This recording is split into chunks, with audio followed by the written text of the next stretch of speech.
Friends, मेरा नाम विशु छतवानी है। मैं चार्टर्ड अकाउंटेंट रहा हूं और अभी गवर्नमेंट कॉलेज में असिस्टेंट प्रोफेसर की पोस्ट में हूं। इन दिनों में हमारी स्कूल लेक्चरर की सीरीज चल रही है कॉमर्स में और ये हमारा 35वां वीडियो है, 35वां वीडियो इसके ऊपर है।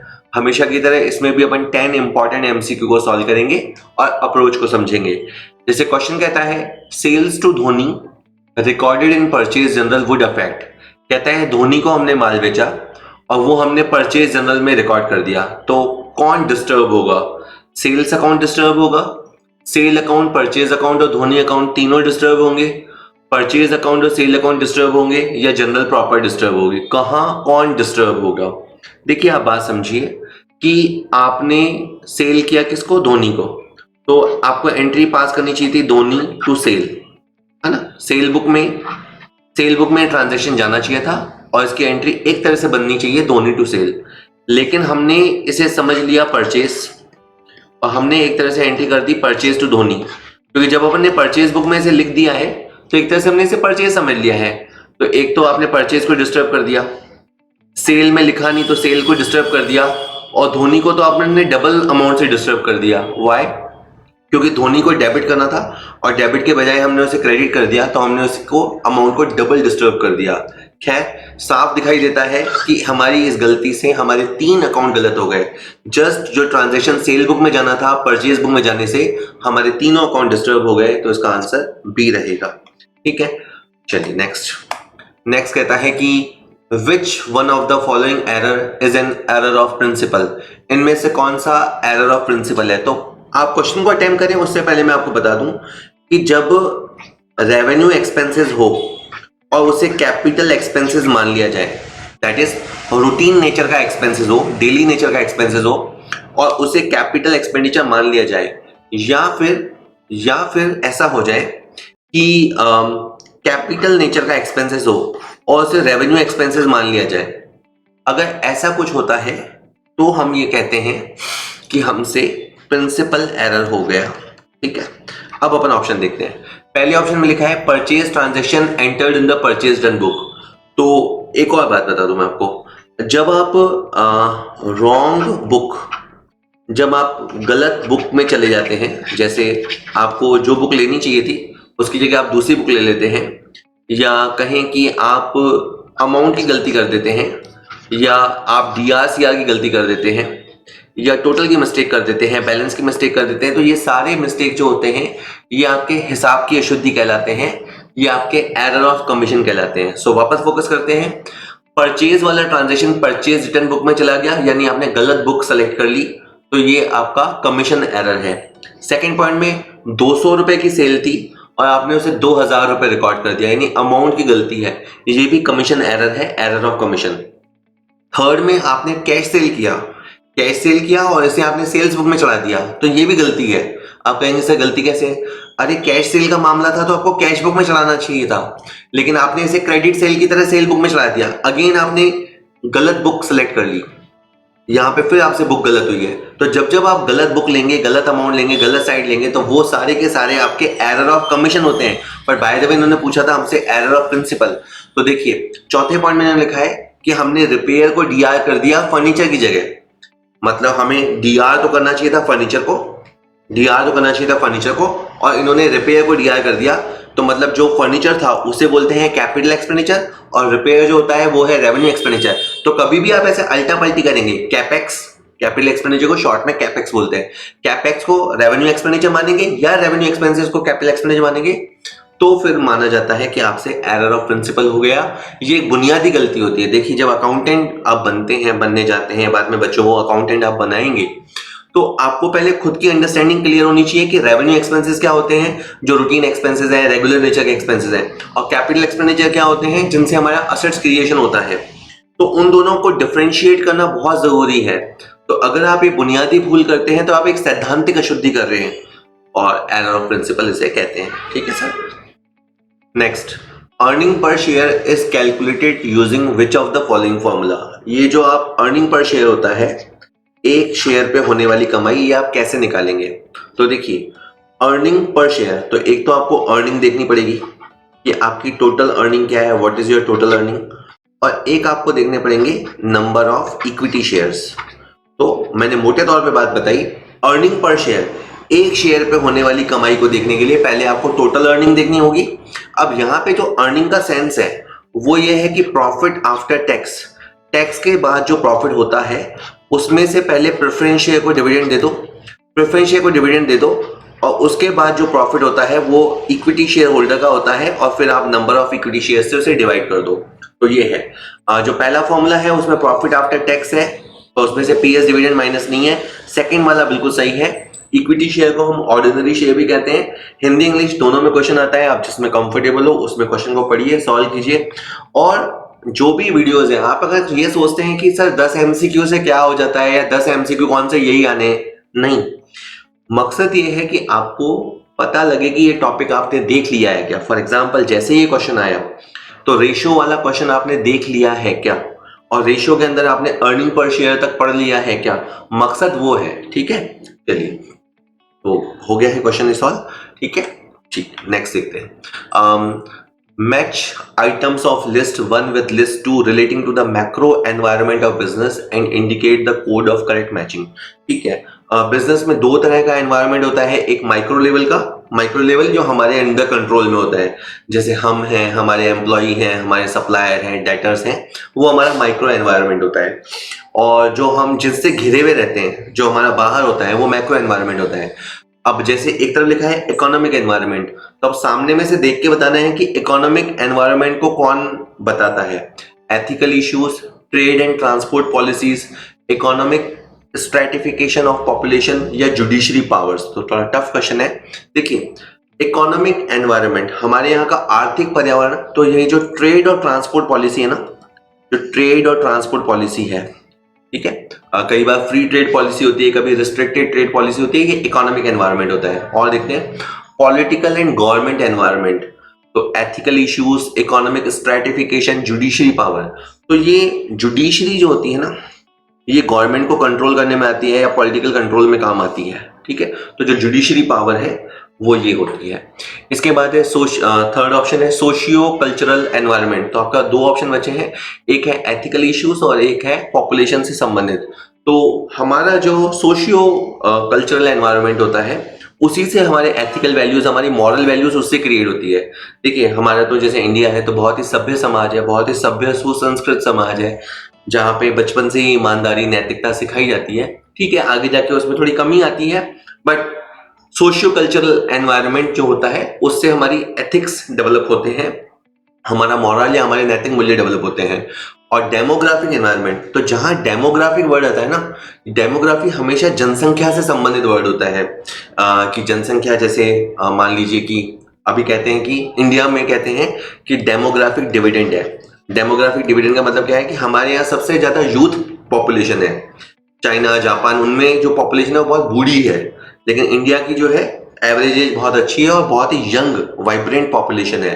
तो जो जनसंख्या संबंधी आंकड़े होते हैं उसे डेमोग्राफिक आंकड़े कहते हैं।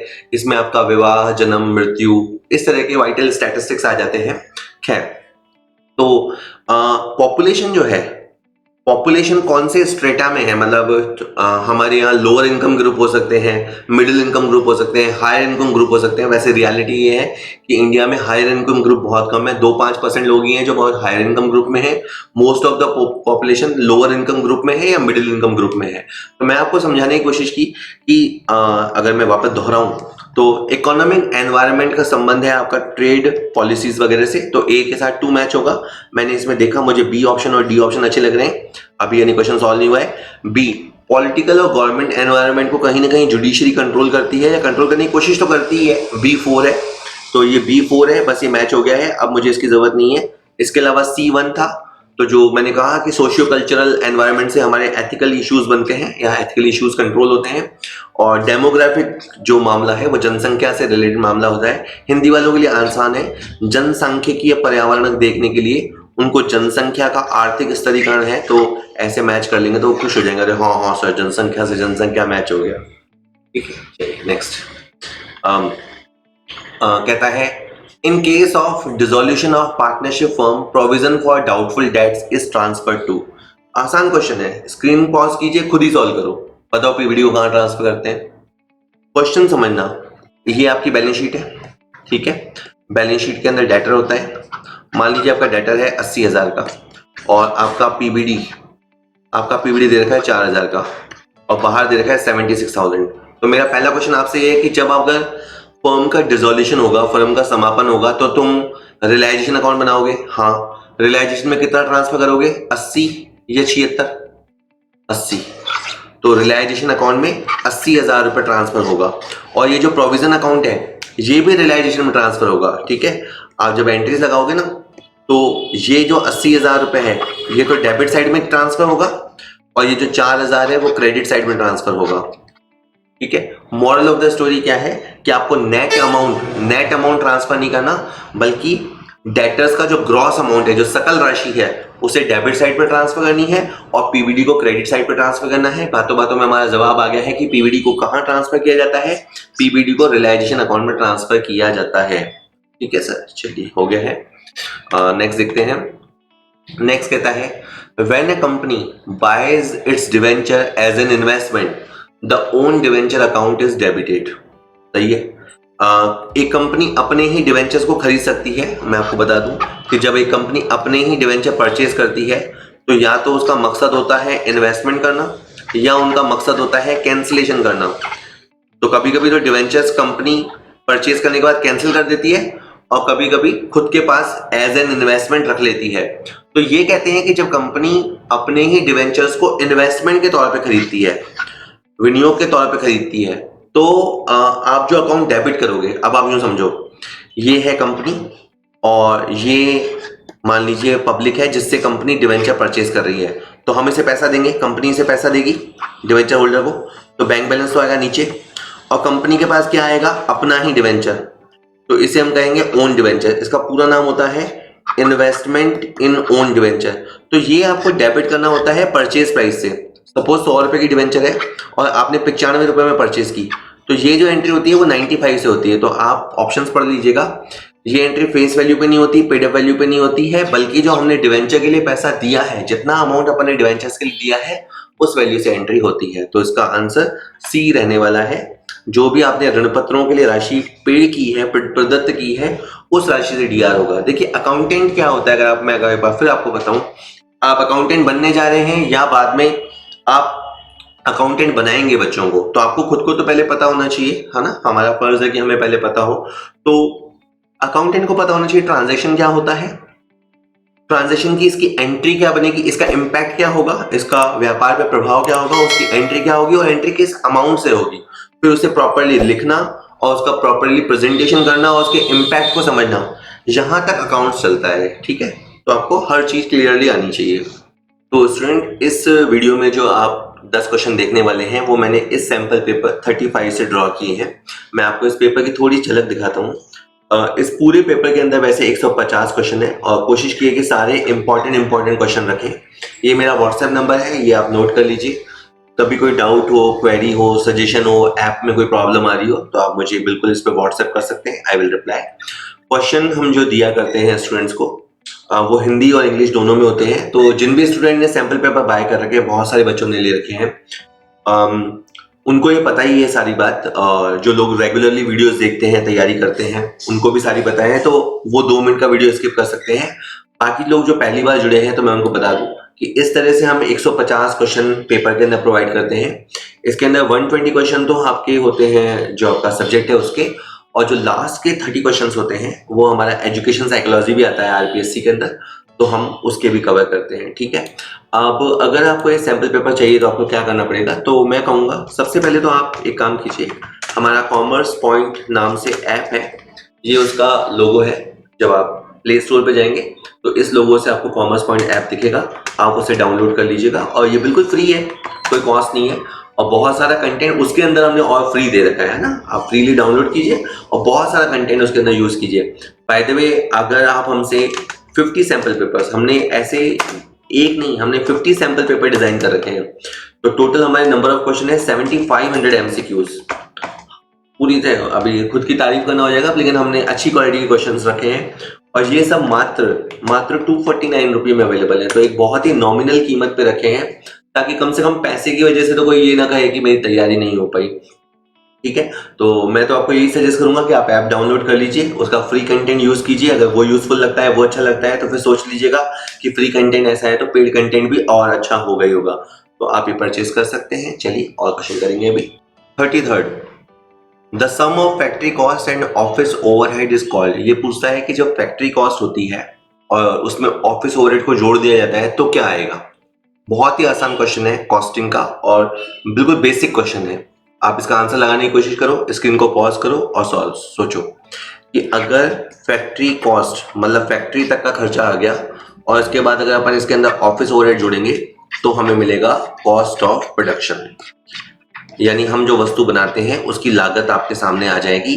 फॉर एग्जाम्पल, अगर आपकी फैक्ट्री कॉस्ट है 1,40,000 रुपए और आपका ऑफिस में जो खर्चा हुआ वो 40,000 हुआ, तो आपकी जो कॉस्ट ऑफ प्रोडक्शन है वो 1,80,000 आएगी। कहना ये चाहता हूं कि फैक्ट्री कॉस्ट में ऑफिस का ओवरहेड जोड़ोगे तो कॉस्ट ऑफ प्रोडक्शन आएगी। ठीक है। डायरेक्ट कॉस्ट और प्राइम कॉस्ट ये तो शुरू शुरू में आ जाते हैं आपके। आप जब रॉ मटेरियल, डायरेक्ट लेबर और डायरेक्ट एक्सपेंसेस को जोड़ते हो, इन तीनों को जोड़ने पे आपकी प्राइम कॉस्ट या डायरेक्ट कॉस्ट आ जाती है। और उसके बाद ओवरहेड जुड़ने शुरू होते हैं। पहले फैक्ट्री के ओवरहेड होते हैं, फिर ऑफिस के ओवरहेड होते हैं, फिर सेलिंग के ओवरहेड होते हैं। इस तरह से आपको वो टेबल याद होनी चाहिए। तो बस एग्जाम में जो मैं मानता हूँ कि मेन स्किल होता है वो होता है मौके पे याद आना, वक्त पे याद आना। वक्त गया तो बात गई, वक्त की कीमत होती है। तो मतलब आपको मौके पे चीज याद आनी चाहिए। और मैं ये भी मानता हूं कि याद मौके पे उसी को आती है जिसने खूब प्रैक्टिस की होती है। जिसने खूब प्रैक्टिस की होती है, साल भर, 1.5 साल, 2 साल कंसेप्चुअली पढ़ाई की होती है, उसके फिर आंसर लगते हैं। ठीक है। चलिए तो next, which one of the following is not a function of the RBI. इनमें से कौन सा आरबीआई का फंक्शन नहीं है। नोट इशू करना ये आरबीआई का काम है। क्रेडिट क्रिएशन करना, इसको होल्ड पे रख लेते हैं। फॉरेन एक्सचेंज फंड प्रोटेक्शन, बिल्कुल विदेशी विनिमय नियंत्रण, ये भी आरबीआई का काम है। क्रेडिट कंट्रोल भी आरबीआई का काम है। तो दो वर्ड है, मिलते जुलते लगते हैं। एक है क्रेडिट क्रिएशन और एक है क्रेडिट कंट्रोल। तो देखिए, बैंकों में ये खास कला होती है। मैं नॉर्मल बैंकों की बात बता रहा हूँ। ये क्या करते हैं, लोगों से पैसा लेते हैं, लोगों की डिपॉजिट को एक्सेप्ट करते हैं और बाद में लोगों को, बाकी लोगों को, शेष लोगों को लोन और एडवांस की तरह देते हैं। एक हाथ से एक्स आदमी से ये लेते हैं और वाई जेड ऐसे बहुत सारे आदमियों को उधार ये लोग देते हैं। कौन देता है? बैंक। तो ऐसे करके बैंक क्या करता है? Credit creation. तो ये जो क्रेडिट क्रिएशन का काम है ये किसका है? जितने भी कमर्शियल बैंक होते हैं, जितने भी कमर्शियल बैंक होते हैं उनका काम क्रेडिट क्रिएशन है। और बाद में इसी चीज को कंट्रोल करने का काम कौन करता है? आरबीआई। तो आरबीआई का काम करना काम क्या है? Credit control. लेकिन हमसे पूछा गया था कि इस क्वेश्चन में कौन सा काम आरबीआई का नहीं है। तो ये जो क्रेडिट क्रिएशन है, जिसको हिंदी में बोलते हैं साख सृजन, साख सृजन, ये कमर्शियल बैंकों का काम है। सॉरी, ठीक है, इसका आंसर यही है। और साख का नियंत्रण या कंट्रोल करना आरबीआई का फंक्शन है। बहुत ही इजी बट इंपॉर्टेंट क्वेश्चन था।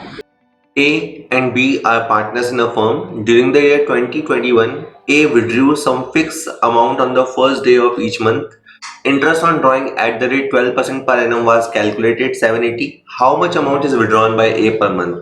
अब ये क्वेश्चन नॉर्मल से उल्टा है। जनरली आपको बताता है कि A ने हर महीने इतने निकाले, लेकिन इसमें बता नहीं रखा कि A ने हर महीने कितने पैसे निकाले। ठीक है। हमें ये जरूर पता है कि इंटरेस्ट की रेट 12% है और चूंकि हमें उसका पैटर्न पता है कि वो हर महीने के फर्स्ट डे पे निकालता है, तो हम 6.5 महीने का इंटरेस्ट लगाएंगे। और हमें इंटरेस्ट का अमाउंट भी दे रखा है और इंटरेस्ट की अमाउंट आपकी 780 रुपए दे रखी है। ठीक है। और आपको पता है कि यहाँ पे एक्स का मतलब होता है टोटल ड्रॉइंग।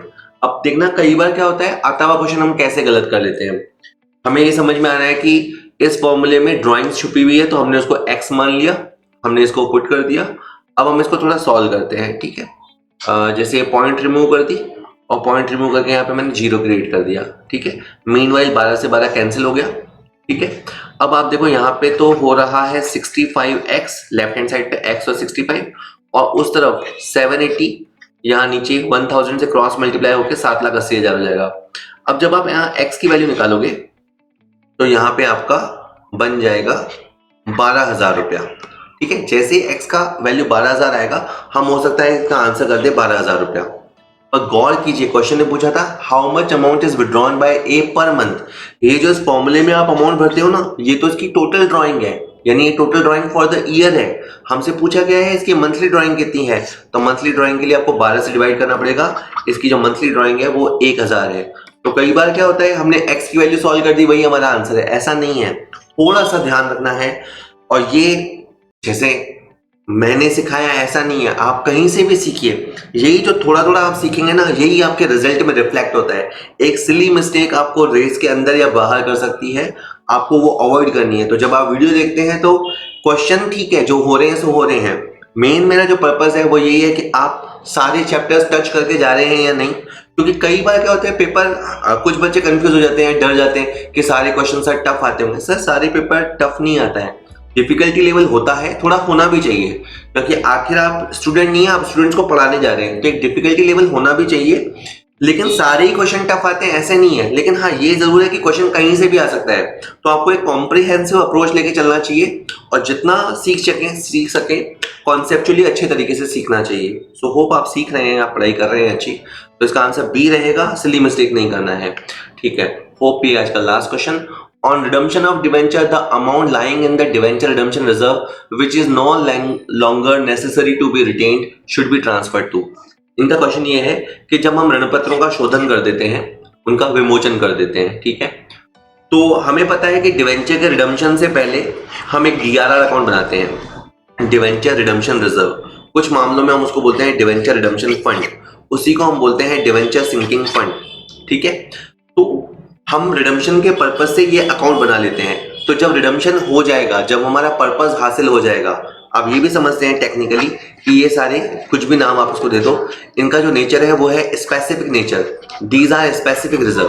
तो स्पेसिफिक रिजर्व की एक खासियत होती है कि जो आपका पर्पस है, जो आपका उद्देश्य है, जैसे ही वो उद्देश्य पूरा हो जाता है तो आपको जनरल रिजर्व में ट्रांसफर करना होता है। अब मैं आपको कंफ्यूज नहीं कर रहा, आप समझिए। आपका जो प्रेफरेंस शेयर का रिडम्पशन वाला टॉपिक होता है, प्रेफरेंस शेयर रिडम्पशन, उसमें जनरल रिजर्व से अमाउंट एंड में CRR में जाता है, उसमें CRR क्रिएट होता है रिडम्पशन के बाद, और इसमें जो DRR क्रिएट होता है वो होता है रिडम्पशन से पहले, और वो DRR चला जाता है जनरल रिजर्व में, ठीक है। तो ये रटने की चीजें नहीं है, इसके लिए आपको क्या है थोड़े बहुत फुल क्वेश्चन लगाने चाहिए। अब कई लोग जैसे कभी कभी कह देते हैं कि सर वहां प्रैक्टिकल थोड़ा ना आएंगे, प्रेफरेंस शेयर रिडम्पशन की एंट्रीज सीखने की क्या जरूरत है, डिवेंचर रिडम्पशन की एंट्रीज करने की जरूरत है। सर एंट्रीज से कई बार थ्योरी बनती है। अब जैसे ये क्वेश्चन है, इसका लास्ट में सब जानते हैं कि आखिर में अगर आपका DRR में बैलेंस बचेगा तो वो debenture redemption reserve to general reserve में जाएगा। तो यही इन्होंने पूछा था कि वो कहाँ जाएगा, रिवॉल्यूशन रिजर्व में, सिक्योरिटी प्रीमियम में, कैपिटल रिजर्व में, जनरल रिजर्व में। तो इसका आंसर डी रहने वाला है, जनरल रिजर्व में जाएगा, ठीक है सर। चलिए हो गया है खत्म। होप वीडियो आपके लिए यूजफुल रहा होगा। अगर ऐसा है कि वीडियो आपके लिए यूजफुल रहा है तो वीडियो को लाइक कर सकते हैं, वीडियो को अपने साथियों के साथ शेयर कीजिए। ऑल दो ये कंपटीशन बढ़ाएगा, लेकिन मजा तो कंपटीशन में ही है, बाकी तो आपकी इच्छा है। एंड चैनल को सब्सक्राइब तो कर ही लीजिए, आपको तो पता चल ही गया है कि इस चैनल पे काफ़ी सारे कॉमर्स के वीडियोस आते ही रहते हैं। और इस साल हमारा स्कूल लेक्चरर का टारगेट है और अगले साल हम कॉलेज लेक्चरर के लिए एम करेंगे। Thank you.